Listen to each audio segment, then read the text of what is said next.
So, if you want to take this to the next level, there are some modifications that you can do. First off is double stacking.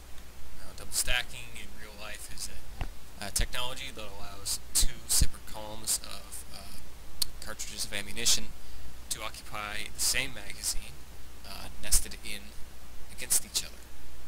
And what this allows is a greater capacity in a smaller vertical space for the exchanged for thicker lateral space, which is usually not a factor in the design and construction of a weapon.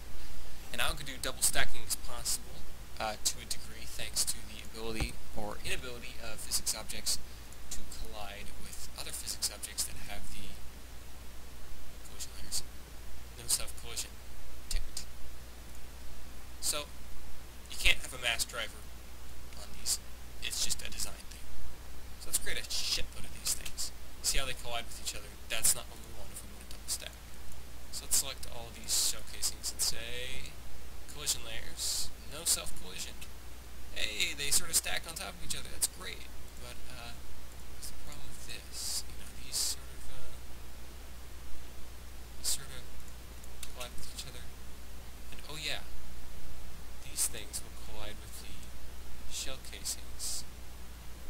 I don't know if you can see that, the shell casing thing. Since the shell casing doesn't collide with the shell casing below it, but it will collide with the bullet, it gets stuck, and they stick together. This is not good for your magazine. So, you have to take steps. Let's just do it with this one.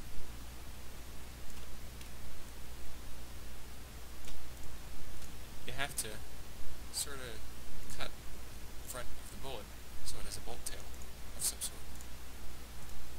And what this does is it means that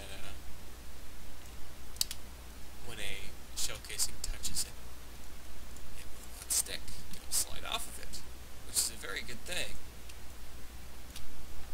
for double stacking. Just do these to all of these. If you do this right, it's not incredibly intrusive into the design. It is invisible, and it works perfectly. So as we can see, shell casing here doesn't stick on the back since there is a big flat edge.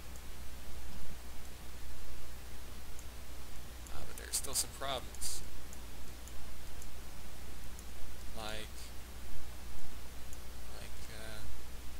Oh, it looks like the bullet collides with this part of the shell casing. It doesn't want to stack properly. So there are other things that you need to do, such as clip it more. That's always a very viable solution. Honestly, 90% of your problems in double stack design in Algodoo come from the bullet.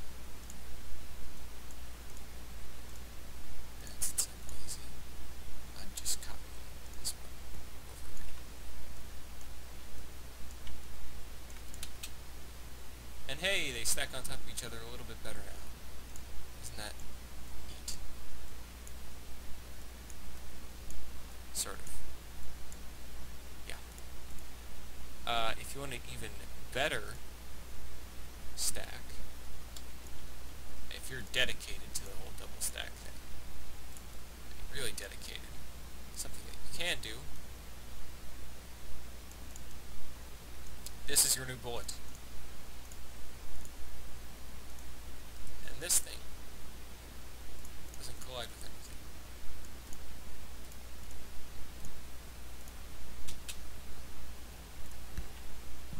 Now that will work. It'll sort of bounce around the barrel, unless you're interested in actually shooting the weapon, which seems like a pretty big deal, but not when you're designing them to investigate concepts in actions. So that's basically how you get basic double stack to work properly. You can do this with actual projectiles, but whatever. There's some other things that you can do as well. If you make these collide with some other collision group, you can also do barrel obstructions that remove energy from the bullet. Instead of using recoil energy, you can make locking mechanisms that hold on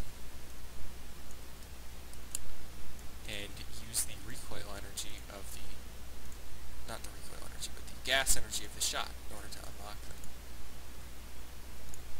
Sort of like something like, like this. You have a lever here, and you have a little arm that reaches down and only collides with some minor part. And when the weapon is fired, this part rotates downwards, rotates that part downwards, and everything can move back and everything is fine. That's the fundamental idea of this thing. So I hope that helped at least a little bit in some more advanced concepts with cartridge design.